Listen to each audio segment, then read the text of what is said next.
It's a real pleasure today to have a conversation with Chris Plante. Chris Plante is a nationally syndicated radio talk show host, was at CNN. Should I be able to say that? Was at CNN for 10 years and survived and has won awards. He has been a great friend to the MRC over the years as participating in our annual Dishonors Galas. Was the master ceremonies this year. So it's a real pleasure. I'd like to ask you a question.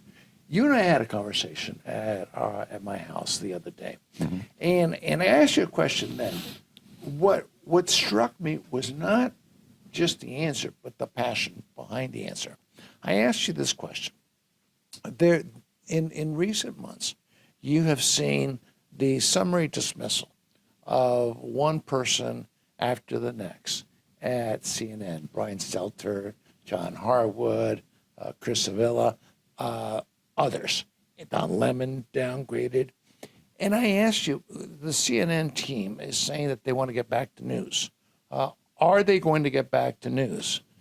What was your answer? I said, no, absolutely not. No, Chris Licht. Who did Chris Licht? The Chris Licht is the new president, right? And he came in with great fanfare and gave a little bit of lip service to getting back to news. But there is no indication that that's happening at all. They're doing some cost cutting and making it look like they're cleaning house for journalistic reasons. But I don't really see that. I still know some people. I have to keep their name secret because, they could be killed in the parking garage or something if they learned that they were speaking to me. But really, it's just more of the same. I mean, this guy comes from Morning Joke, and he comes from Stephen Colbert. And he's, not a journalist. He's not a conservative. He's not even a moderate. He's not in the middle of the road. He's taking over a company that he's got to prove his worth by squeezing more dollars out of the turnip. And, they're not likely to increase ratings because they've lost whatever they once had. CNN, CNN was once, I worked there actually for 17 years. I worked at CNN, 10 years at the Pentagon, and which was the fun part, the most fun part anyway. But I don't see any positive change. I'm not holding out hope that it's going to become a news organization, that it's going to be the cable news network.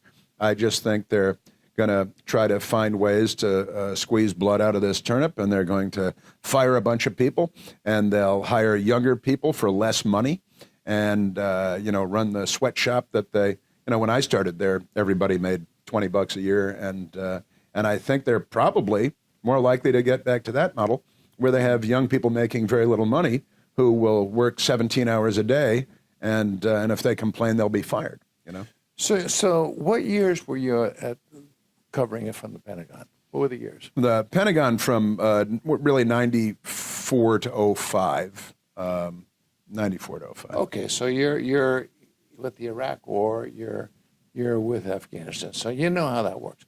Yeah. Compare the reporter for the Pentagon in '95 to what would be a similar thing today. How would you see it?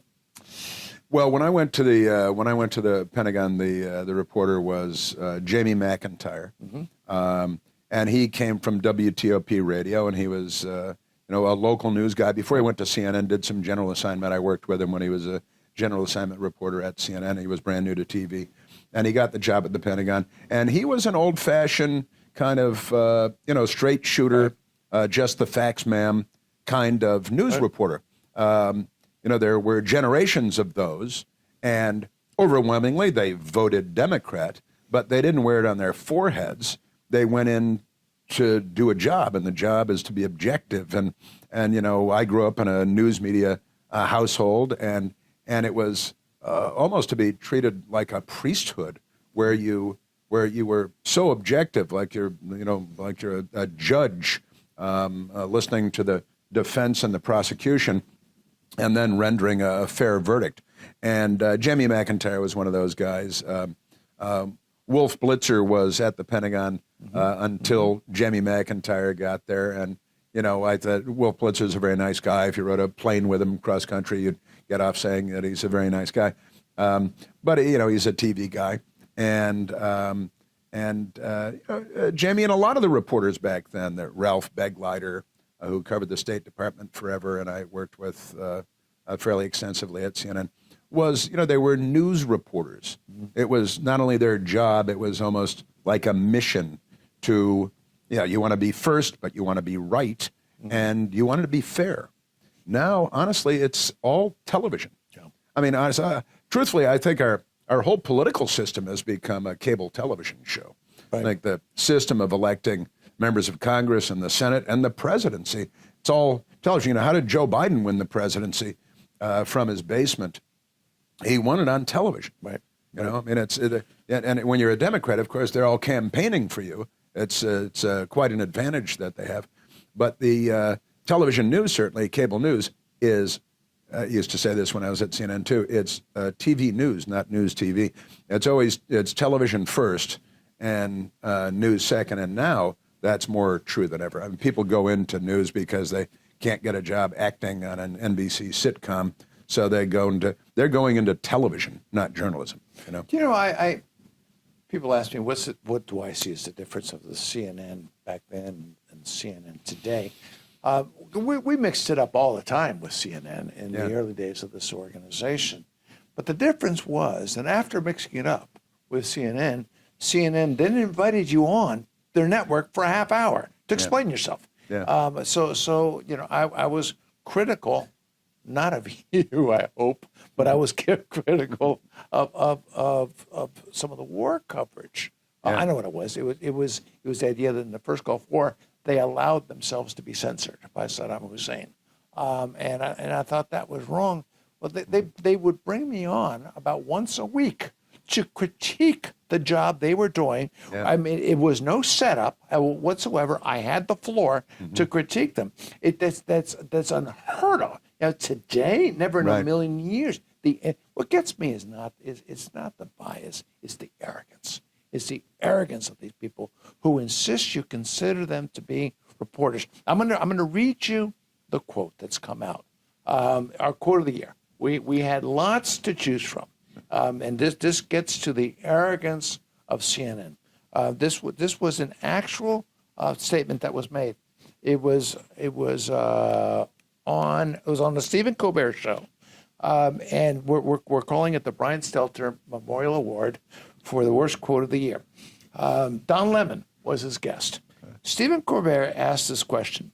The word on the street is that you guys aren't allowed to be liberal anymore. Is that the case? I don't think we ever were liberal. What? Colbert says, what? Lemon's answer, yes, I don't think we were ever liberal.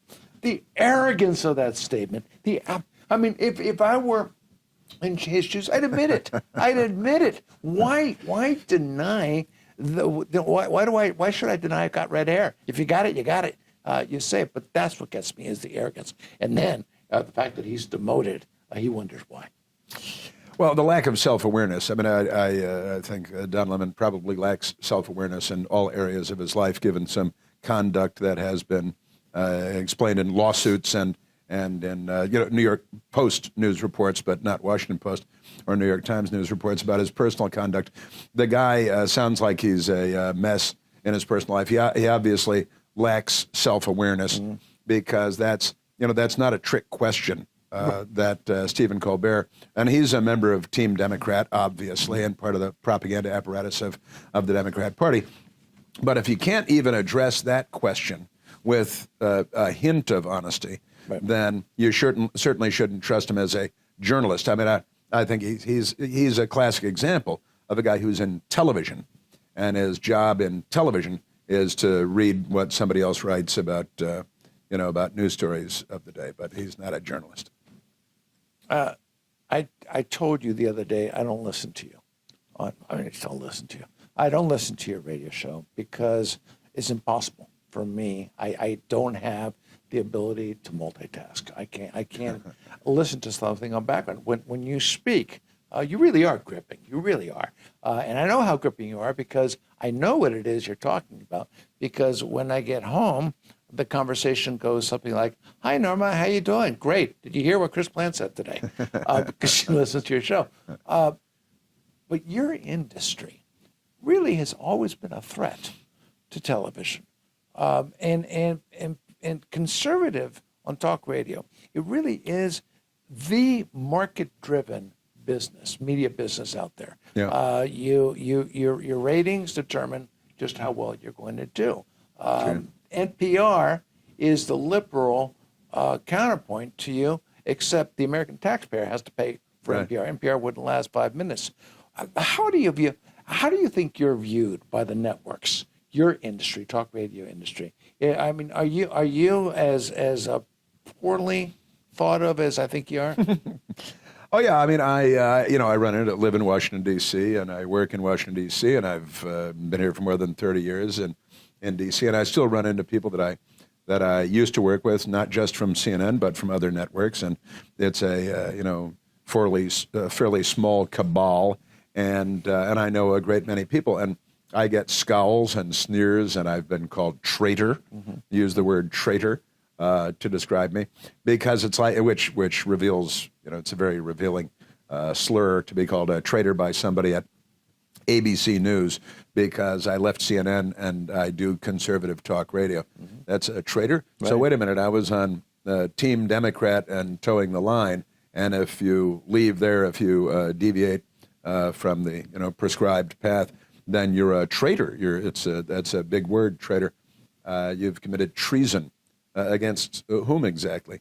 They're out there overtly and openly hostile to talk radio. They were always openly hostile to Rush Limbaugh, who is their symbol, and they love to hate. They hate almost everybody. It's being a lefty these days, self-described liberal these days, has got to be exhausting, because you've got to actively hate so many people and so many different things. I don't know where they get the energy. It must be cocaine or something. I don't know, methamphetamine. But and I feel it. I experience it frequently enough where I'm reminded that I'm the guy on the outside looking in. It's not the way I view it, of course, but the networks and the newspaper people are openly hostile to the very idea of conservative talk radio. Now, what I always said, the great Rush Limbaugh was on the WMAL in Washington and many other stations that I'm on, and I used to like to say it's true. They hate Rush Limbaugh. They just don't know where to find him on the radio dial or what time he's on. Right. Because they've never heard him. I remember Jerry Falwell, the late Jerry Falwell, was in the center of all controversy. Then he did something very smart. He took his television show out of the D.C. Media market, and he was all over the country. But they left him alone because they didn't see him, because the last thing they're going to do is look for a religious right television You station. can't hate what you don't see. Yeah. But okay, let's switch to someone that they now hate, Elon Musk. Yeah. From your perspective, he's looking at Donald Trump and some of the other big boys, the Dan Bonginos and others, and it's a great thing he's doing, and it's a lot of fun to watch. Yeah. We have, through our Free Speech America, we have a database, CensorTrack, where we've been looking at examples of censorship. We have over 5,000 examples of censorship that have been verified. But here's the interesting thing. People are looking at the big boys. My guess is you're talking to an audience all over the country. What people aren't talking about is the average Joe out there. How many people do you know or have you spoken to who say as a perfunctory thing, I was censored by Facebook, I was put in the doghouse by Twitter, I was knocked off? But it's happening to everybody out there. Yeah, I couldn't even begin to list all of the people that have been suspended and penalized and in various ways over the years for whatever their thoughts or what they express. It's funny. I was talking to Kevin, to your guy Kevin, coming in, and there's a great old American saying that you don't hear much anymore. I may disagree with what you have to say, but I'll fight to the death for your right to say it. It's a great Western civilization ethic, Right. and it's a great American saying. And these people don't believe that. You know, I mean, they call themselves liberals. I grew up in a household with Democrat voters, my mother and stepfather, and self-described liberals. My mother wouldn't recognize the Democratic Party today, and as I like to say, because it's true, they're not liberals; they're leftists. I think they're more than that. I was just talking to some people today about this. Once upon a time, you didn't dare call somebody anti-American. You might look at George McGovern or Teddy Kennedy. You know, they're liberal, left-wing, radicals. Call them whatever you wanted to, but you didn't dare call them anti-American. They waved the red flag on the American flag on July 4th as much as a conservative did. Yeah. This party, there are elements of this party that are anti-American. The most powerful organization in America today is Black Lives Matter, and it's run by two self-avowed proclaimed Marxists. Yeah. The manifesto is an assault on Western civilization. It is. They hate America. Yeah. The CRT program is meant to indoctrinate children on the premise that America's a bad country. It's a racist country. And what comes behind it is the 1619 Project, which says here's an alternative to 1776. If that isn't anti-American, I don't know what it is. Then I think there needs really to be a referendum.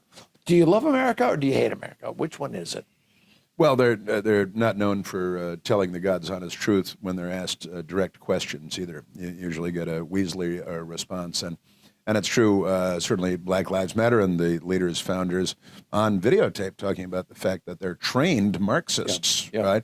And if you look at, they're going after the fundamental pillars of society of the United States of America, because the United States of America is the big dog. During the Cold War, the target of the commies was always the Soviet Union, and communist China was always the United States of America, the biggest economy, the strongest military. And we were culturally dominant on the planet Earth. We still are. We're still the number one military. We're still the number one economy, although China is gaining fast, certainly economically and also militarily. And the left thinks that's good. They think that's good. But we're the big dog. We're always the sort of the apple of their eye. They wanted to, if you can take down the United States, then the world is your oyster, right? For the authoritarian, the totalitarian regimes of the world. We were the big problem. NATO was nothing without the United States of America, right? We're the ones that were standing up, even though there were 38 nations in the Korean War. Were it not for us, there was no pushing back against the communist invasion of the Korean Peninsula. In Vietnam, the domino theory wasn't a theory. It was real. It was true. And the commies were looking to take over the world. And we won the Cold War. The Berlin Wall came down. The Soviet Union fell, which Vladimir Putin, of course, said is the greatest tragedy of the 20th century.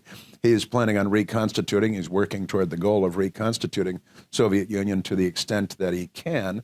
And, communism didn't die. Marxism didn't die. We won that round, but the Cold War didn't end. It's not over. And honestly, the Democrat Party has effectively been taken over in very real terms by the international left. And their target is still the United States of America and our economy. What are we, $32 trillion in debt now? There were these radical left-wing professors, the Cloward and Piven strategy, where they're going to break the back long-term plan of capitalism worldwide by collapsing, imploding the U.S. economy by overspending us into oblivion, which is what we did to the Soviet Union, right? What Ronald Reagan did to the Soviet Union. And they have plans. Cloward and Piven, these two college professors, and Francis Fox Piven was out there in the street in the middle of the Occupy Wall Street movements, teaching the idiots to chant like zombies. And, this is not over. They've just changed their methods. And now they're inside the fence line. And they're working hard to undo that. Family, you talked about Black Lives Matter in their original charter, anti-nuclear family. which is Leninist, Marxist. And that just gets to the core of everything. Right. If you're against the family, family. you're against Western civilization. And the church and free speech. And now we can move on to the Second Amendment. And, the Bill of Rights is an a la carte menu to them. The First Amendment is a nuisance and something they have to crush. They're not on our side. In the late 1980s, early 1990s, a lot of debate about one world government. And a lot of conservatives were seen as crackpots for talking that way about one world government.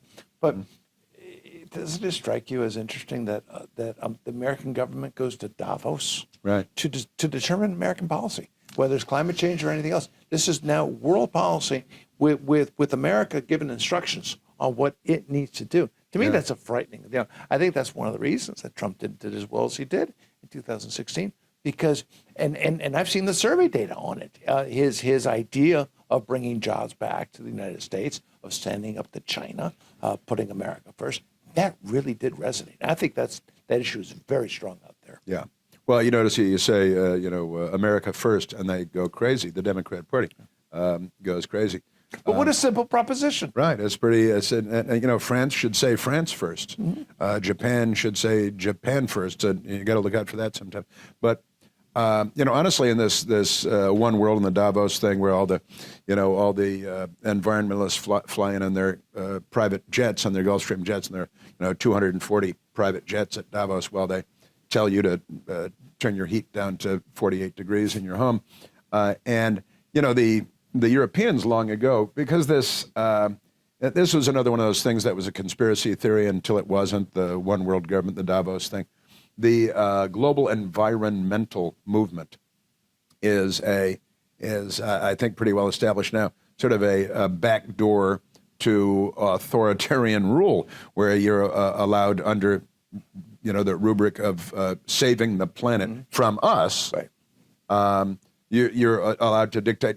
In California, they'll be able to turn the heat down in your place. They'll be able to turn your lights off because they're experiencing a power shortage. We're seeing it in Europe now, in Germany, where their winter is coming, and they don't have enough energy because they didn't listen to Trump at the United Nations. They scoffed at him and laughed at him. But this environmentalism is basically a front movement for authoritarianism and this idea of global governance. The United States, we have to have we're 5% of the population. We use 25% of the resources. Well, that's because we're very industrious, and we like living a better life. Maybe the rest of the world should emulate us, as many were trying in the second half of the 20th century. But the left is dead set on killing the United States of America because we're the big obstacle to their goals. And in Europe they call the environmentalists watermelons, right?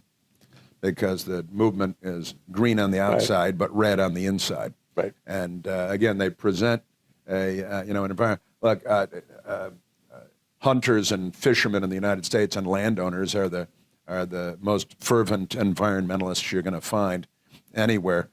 Teddy Roosevelt and Richard Nixon were the two most significant environmental presidents in U.S. history. We all live on the planet Earth. We all like clean air. We all like trees and nice lakes and fish. Everybody likes a nice planet, and but they demonize you if you say, well, but we like to keep the lights on too, and I'd like to have Grandma not freeze to death this winter. And shoot things. Can we? And shoot stuff too. Sure, you got to shoot stuff every now and then, and because it's fun, and then what you shoot is tasty. But they're against everything that is sane and makes sense. And this, the guise, the veil of environmentalism is being used to create a much more dictatorial government. So finally, politics. One last question here. In Chris Plante's mind's eye, how do you see the next couple of years playing out on the Democratic side and the Republican side? I set it up by saying that I think it's going to be fascinating on both sides. How do you see it playing out? Well, fascinating is one word certainly, and horrifying might be another one. The president of the United States obviously has the intellectual capacity of a jellyfish, and he he bumps into walls and turns around and his arms hang off at his sides like he's having an aneurysm or something. And everybody knows that he's not up to the job. That is, he never had an 8-cylinder engine going in his cranium anyway, but on the 4-cylinder engine that he has, he's got some like a blown gasket. His brain is not up to capacity, but they don't care because, as far as they're concerned, they could send a sock puppet to the Oval Office every day as long as he's got a D after his name, because he'll, angrily yell that, marriage, and you saw yesterday the marriage thing with all the transgender and cross-dressing people at the White House for the marriage thing. Same-sex marriage is already legal in all 50 states. More show business, more television. I see more theatrics. I see the news media carrying Biden's water for him, and he won't have to do a lot of heavy lifting. Which Do you see him running? Yeah, it's And I don't mean running. Oh, do I see him running? Oh, yeah, He's running now. Actually, I do. Yeah, I think I think he thinks he's up to it, and his wife has never told him. We all know he's been wrong about everything for 50 years in Washington, and he continues to be wrong about everything. I see our country being overrun at our southern border. We're on track in the. I did some research on this. From the 1890s to the 1950s, Ellis Island was the main gateway for immigrants coming to the United States from Europe and Africa and every place else. And during the 62, 64 years that Ellis Island was open, about 11 million to 12 million immigrants came through Ellis Island over the course of more than 6 decades, legally. And they all came in legally. That was the legal process. We're going to have more than that come illegally across our southern border, not only in 4 years, but maybe in 2 years of Joe Biden's. This is the fundamental transformation of America. Just don't say replacement theory, racist. But this is, the Democrats said it's part of their big plan. And I see them doing as much damage as they possibly can, the Democrats, we're almost at the 2-year mark, right, for Joe Biden. January 20th will be the 2-year mark. And they've already done incredible damage to our culture, to our society, to education, to our economy, to our immigration system. I'm all for a great, healthy immigration system and lots of immigrants coming in. We're America. But everything is completely out of control. They're going to do as much damage as they can. And on the Republican side, I think it's rock'em sock'em robots with Donald Trump and Ron DeSantis. And gosh, nobody knows where that's going to go, right? But if President Trump were to win another term, and honestly, I think it's kind of a heavy lift for President Trump to win another term, because he would generate the biggest Democrat Party turnout in the history of the country, again. And last one we should still be looking at. But he'd generate the biggest Democrat Party turnout in the history of the country. And the Republican Party would be divided on whether to vote President Trump in for another 4 years. So I think it's a tough lift. I honestly think that if Ron DeSantis is the candidate and Joe Biden is their candidate, I think DeSantis is in for 8 years and has a great presidency. I think we'll leave it on the Trump thing. A lot of people say to you, you've heard this, Trump had a magnificent first term. I hope he doesn't run again.